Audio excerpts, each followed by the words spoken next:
नमस्कार, capital TV Uttar Pradesh देख रहे हैं आप। मैं हूं आपके साथ राधिका राज। ब्रेकिंग न्यूज में बड़ी खबर आपको बता दें, कन्नौज से आ रही है, जहां पर राजकीय मेडिकल कॉलेज के सामने सपा कार्यकर्ता धरना प्रदर्शन कर रहे हैं। आप देख सकते हैं कि अस्पताल में सुविधाएं ना होने के कारण वो ब्रजेश पाठक पर आरोप लगा रहे हैं। आप देख सकते हैं वीडियो में किस तरीके से जो सपा कार्यकर्ता हैं वो लगातार धरना प्रदर्शन कर रहे हैं, ब्रजेश पाठक पर आरोप लगा रहे हैं। तो ये क्या सच में सुविधाएं नहीं है या फिर कोई राजनीति करी जा रही है? इसी पर तमाम अपडेट के साथ मेरे साथ मौजूद है मेरे सहयोगी हर्ष जी।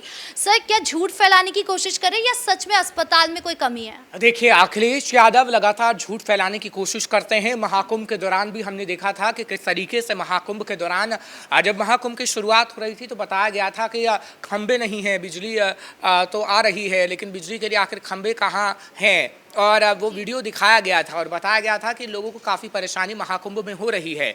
लेकिन जब उसकी सच्चाई जानने की कोशिश की गई और ज़मीन पर जब हालात जानने की कोशिश की गई तो वो कहीं ना कहीं झूठ साबित हुआ। हाँ, अखिलेश यादव को इस वक्त दर्द इसलिए हो रहा है राधिका, क्योंकि ब्रजेश पाठक जो उप मुख्यमंत्री हैं उनकी तरफ से अखिलेश यादव पर कटाक्ष किया जा रहा है। अखिलेश यादव ने जैसे उनके डीएनए को लेकर बयान दिया और आपत्तिजनक टिप्पणी की है, उसको लेकर ब्रजेश पाठक लगातार अखिलेश यादव पर हमलावर हैं और अखिलेश यादव से ब्राह्मण वोट छीनता हुआ नजर आ रहा है। ब्रजेश पाठक स्वास्थ्य मंत्री भी हैं और इसलिए झूठ फैलाने की कोशिश अखिलेश यादव कर रहे हैं। हाँ, अखिलेश यादव ये ज़रूर कह रहे हैं कि कन्नौज में उनके ज़माने में राजकीय मेडिकल कॉलेज बनाया गया था, लेकिन उस मेडिकल कॉलेज में कैंसर अस्पताल नहीं है, कई सुविधाएं नहीं हैं। लेकिन ज़मीनी स्तर पर ऐसा कुछ भी नहीं है।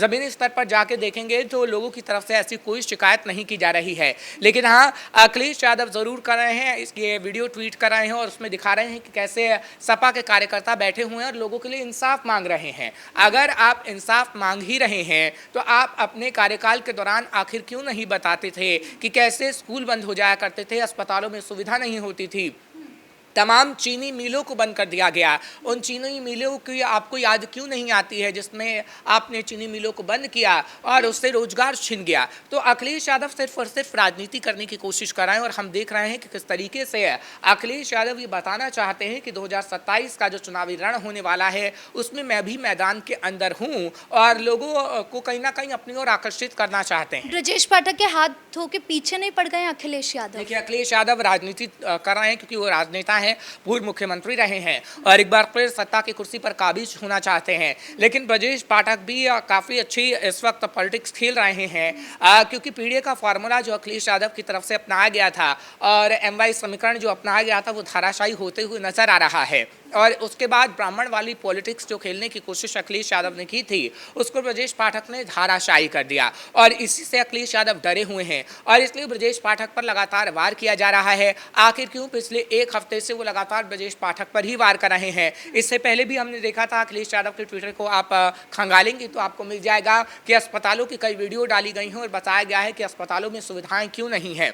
आखिर अखिलेश यादव ब्रजेश पाठक को क्यों टारगेट कर रहे हैं? अखिलेश यादव ने ट्वीट भी किया, क्यों किया? वजह यही है क्योंकि वो ट्वीट इसलिए किया गया था क्योंकि अखिलेश यादव ये कह रहे हैं कि आप हम पे कटाक्ष करने से पहले अपना काम करिए। लेकिन जाहिर सी बात है, अगर आप किसी का डीएनए बताएंगे गलत जगह का, एक रेड लाइट एरिया का, तो आपको कहीं ना कहीं गुस्सा आएगा और आप प्रतिक्रिया देंगे। लेकिन अखिलेश यादव कह रहे हैं कि आप प्रतिक्रिया मत दीजिए, आप अपना काम करिए। लेकिन राजनेता है, अगर किसी पर आप पर्सनल टिप्पणी करते हैं तो उस पर्सनल टिप्पणी का जवाब तो दिया जाना बनता है और वही ब्रजेश पाठक की तरफ से किया गया है। जनता भी तो लेकिन ये चीजें समझ रही होगी, क्या इसका कुछ नुकसान उनको होने वाला है चुनाव में? देखिए, चुनावों में अगर मैं आगे आने वाले समय की बात करूं तो हम भविष्यवाणी नहीं कर सकते हैं, लेकिन तस्वीर से हम जरूर अंदाजा लगा सकते हैं। अब आप तस्वीर देखिए कि अखिलेश यादव कर क्या रहे हैं। अखिलेश यादव झूठ फैलाने की कोशिश कर रहे हैं। अखिलेश यादव फूले फिल्म का प्रचार प्रसार कर रहे हैं और बता रहे हैं कि कैसे वो दलितों के साथ हैं। आपने बिहार के अंदर देखा था कि कैसे फूले फिल्म भी राहुल गांधी ने देखी थी। पहले हमने देखा कि कैसे संविधान को लहराने की कोशिश की गई, बार बार चुनावी रैलियों के दौरान राहुल गांधी हो या अखिलेश यादव हो, और बताने की कोशिश की गई कि संविधान खतरे में है। देखे ना, आपने ये नहीं बताया कि संविधान किस तरीके से खतरे में है और कहाँ संविधान खतरे में हो गया है। लेकिन आपने झूठ का प्रचार जरूर फैलाने की कोशिश की है, लेकिन अब जो आप झूठ का प्रचार फैला रहे हैं उससे जनता समझ चुकी है, क्योंकि कहीं ना कहीं जो फूले फिल्म की बात अखिलेश यादव कर रहे हैं उससे यही समझा जा सकता है कि आप ओबीसी वोटर को साधने की कोशिश कर रहे हैं, दलित वोटर को साधने की कोशिश कर रहे हैं। और जो समाजवादी पार्टी की एक तस्वीर नजर आ रही है, ब्रजेश पाठक का जो नाम लिखा गया है क्योंकि वो स्वास्थ्य मंत्री भी हैं, और जब आप जमीनी स्तर पर जाके देखेंगी तो ऐसी कोई भी दिक्कत नहीं होती है, चाहे फिर स्कूलों में हो या फिर अस्पतालों में हो। लेकिन अखिलेश यादव सोशल मीडिया के जरिए एक झूठ जरूर फैलाते हैं, प्रचार प्रसार जरूर करते हैं झूठ का। सिर्फ इस वीडियो में ध्यान से देखें तो सिर्फ सपा कार्यकर्ता है, कोई भी जनता नहीं है। अगर अस्पताल में सच में कोई दिक्कत होती या फिर कुछ सुविधाएं नहीं होती तो जरूर जनता भी इनके साथ देती, लेकिन यहाँ पर हम देख सकते हैं जनता का नामो निशान नहीं, सिर्फ सपा कार्यकर्ता है, वो भी पैसे देकर बैठाए होंगे। समाजवादी पार्टी के अगर कार्यकर्ताओं की बात करूं तो समाजवादी पार्टी के कार्यकर्ता ही सिर्फ वहां पर नजर आएंगे, लाल टोपी वाले, उसके अलावा कोई आपको नजर नहीं आएगा। आपने देखा था कि कैसे समाजवादी पार्टी के कार्यकर्ताओं वाली तस्वीर ही अखिलेश यादव ने ट्वीट की है, क्योंकि अखिलेश यादव कभी भी आम लोगों को ट्वीट नहीं करते। लेकिन हाँ, जब हम जाते हैं ज़मीन पर और आम लोगों से बातचीत करने की कोशिश करते हैं तो पता लगता है कि आखिर हकीकत क्या है। बिल्कुल, क्योंकि जब हम सीएम योगी को देखते हैं तो वो सिर्फ खड़े भी हो जाए तो उनके आसपास भीड़ उमड़ जाती है, लेकिन जब सपा कार्यकर्ता जाके खड़े भी हो जाए तो आसपास एक मक्खी भी भिन-भिनाती है। अखिलेश यादव की मैं बात करूं तो अखिलेश यादव की पॉलिटिक्स और योगी आदित्यनाथ की पॉलिटिक्स में काफ़ी फर्क दिखता है, क्योंकि अखिलेश यादव के बारे में हम कह सकते हैं कि अखिलेश यादव आम लोगों की बात तो करते हैं लेकिन आम लोगों के लिए काम नहीं करते। अखिलेश यादव उपचुनाव में जाते ज़रूर हैं, मुसलमानों की बात तो करते हैं लेकिन मुसलमानों के लिए काम नहीं करते। अखिलेश यादव आजम खान के घर तो जाते हैं लेकिन आजम खान के लिए वो कुछ भी नहीं कर पाते हैं, जिसका दर्द उनकी पत्नी बताती भी है कि अखिलेश यादव घर तो आए लेकिन आजम खान के लिए कोई ऐसा काम नहीं किया गया, क्योंकि आजम खान ने अखिलेश यादव की कितनी मदद की है वो हम सब ने देखा है और कैसे बड़ा चेहरा आजम खान रहे हैं। लेकिन अखिलेश यादव ने सिर्फ पॉलिटिक्स की, अखिलेश यादव खुद को बचाने के चक्कर में लगे रहे और अखिलेश यादव सिर्फ और झूठ फैलाने के चक्कर में हैं ताकि योगी सरकार को आगे आने वाले समय में उनके रथ को रोका जा सके। लेकिन अखिलेश यादव को हम देख रहे हैं कि वो सिर्फ पॉलिटिक्स करने में बिजी हो गए हैं, पीडीए फॉर्मूला या फिर राजनीति की बात करें, चुनाव की तैयारी करें, वो कुछ नहीं कर रहे, क्योंकि हम देख रहे हैं कि कभी सीएम योगी के पीछे हाथ धो के पड़ जाते हैं, कभी ब्रजेश पाठक के पीछे पड़ जाते हैं। डीएनए से शुरू हुआ ये विवाद अब यहाँ तक पहुंचा कि वो अस्पताल के सामने जाके खड़े हो गए हैं, लेकिन कोई भी अगर उनको तकलीफ थी कि अस्पताल में सुविधाएं नहीं है तो वो कुछ कर सकते थे उसके लिए।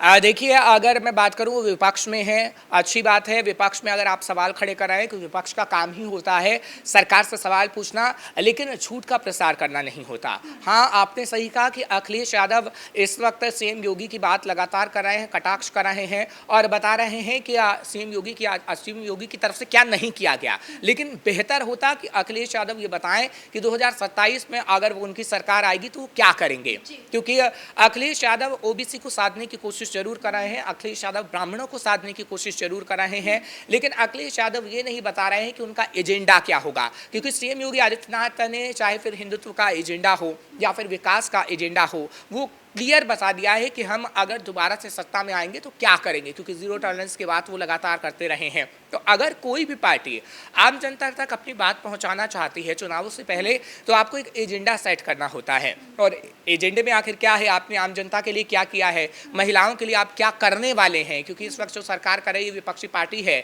और अखिलेश यादव तो मुख्य चेहरा है, वो तो पूर्व मुख्यमंत्री भी रह चुके हैं। तो अभी फिलहाल उन्हें ऐसी रणनीति राधिका बनानी होगी जिसमें वो बता सके कि आखिर युवाओं के भविष्य को कैसे सुरक्षित करेंगे, कैसे महिलाएं घर से बाहर निकले तो उन्हें डर ना लगे, कैसे किसानों का भविष्य सुरक्षित उत्तर प्रदेश में हो सकेगा। क्योंकि अगर वो बार बार ये कह रहे हैं कि योगी सरकार ने कुछ काम नहीं किया है, तो आप बताइए कि अगर आप सरकार में आएंगे तो क्या करेंगे और कैसे जनता आप पर विश्वास करे, क्योंकि जनता जब आप पे विश्वास करेगी तभी आप पर वोट डालेगी। क्योंकि योगी आदित्यनाथ आप पे लगातार और बार बार जनता विश्वास कर रही है और योगी आदित्यनाथ पर विश्वास कर उन्हें वोट दे रही है। तो आप भी ऐसा काम करिए, ऐसी रणनीति बनाइए ताकि जनता आप पे विश्वास कर पाए। अच्छा, समाजवादी पार्टी को तो हम देख रहे हैं किस तरीके से वो टाइम पास कर रही है, लगातार वो यही कर रही है कि निशाना बनाने के लिए कभी ट्वीट कर रही है, कभी कुछ कर रही है, लेकिन काम नहीं कर रही है। दूसरी तरफ अगर मैं सीएम योगी की बात करूं या योगी सरकार की बात करूं तो वो क्या कुछ काम कर रहे हैं, रणनीति पर काम कर रहे हैं, तैयारी कर रहे हैं, या जनता को लुभाने के लिए क्या कुछ कर रहे हैं, वो बताइए। देखिए, अगर मैं बात करूं योगी आदित्यनाथ की या फिर अखिलेश यादव की, तो दोनों में बड़ा इस वक्त फर्क है, दोनों की रणनीति में फर्क है। क्योंकि कभी ऐसा था कि अखिलेश यादव ने 2012 में साइकिल यात्रा निकाली थी, लेकिन उसके बाद वो सोशल मीडिया तक सीमित सीमित रह गए। अगर वो ज़मीन पर उतरते या फिर अभी भी उतरे तो कहीं ना कहीं उन्हें थोड़ा बहुत फ़ायदा हो सकता है 2027 के अंदर। लेकिन योगी आदित्यनाथ लगातार ज़मीन पर उतरे हुए हैं और काम उन्होंने किया है और वो बता रहे हैं कि हमने काम करके दिखाया है, आप उस मुद्दे पर हमें वोट दीजिएगा। चाहे फिर हिंदुत्व का मुद्दा हो, महाकुंभ के अंदर हमने देखा कि किस तरीके से वो महाकुंभ का जिक्र करते आए और संभल का जिक्र करते हुए नजर आए हैं, विकास का उन्होंने जिक्र किया है और बताते आए हैं कि कैसे बुलडोजर चलेगा अगर कोई भी माफिया होगा उनकी संपत्ति पे। और एनकाउंटर तो हम देख ही रहे हैं कि उत्तर प्रदेश में कैसे अपराधी डरे हुए हैं, थाने में आकर खुद आत्मसमर्पण करने की बात वो कहते हैं और यही काम कहीं ना कहीं जनता को पसंद आ रहा है। तो ज़मीन पर जो होता है उसका काम जनता को पसंद आता है और आगे आने वाले समय में भी ये कहा जा रहा है कि योगी एक बार फिर से सत्ता की कुर्सी पर विराजमान होंगे क्योंकि काम उनका बेहतर है। इस मुद्दे पर तमाम अपडेट देने के लिए आपका बहुत बहुत धन्यवाद। यानी कुल मिलाकर सपा कार्यकर्ताओं को देखा जा सकता है कि अस्पताल में वो किस तरीके से प्रदर्शन कर रहे हैं, लेकिन फिर भी आपको जनता नजर नहीं आएगी। साथ ही आप देख सकते हैं कि किस तरीके से सपा कार्यकर्ता सिर्फ नारेबाजी कर रहे हैं, बयानबाजी कर रहे हैं, लेकिन जब काम की बात आती है तो काम उनका नजर नहीं आता है। वही सीएम योगी जो है लगातार रणनीतियों पर काम कर रहे हैं और चुनावी तैयारी कर रहे हैं। ब्रेकिंग न्यूज में इतना ही। कैमरा पर्सन कुणाल के साथ मैं राधिका राज।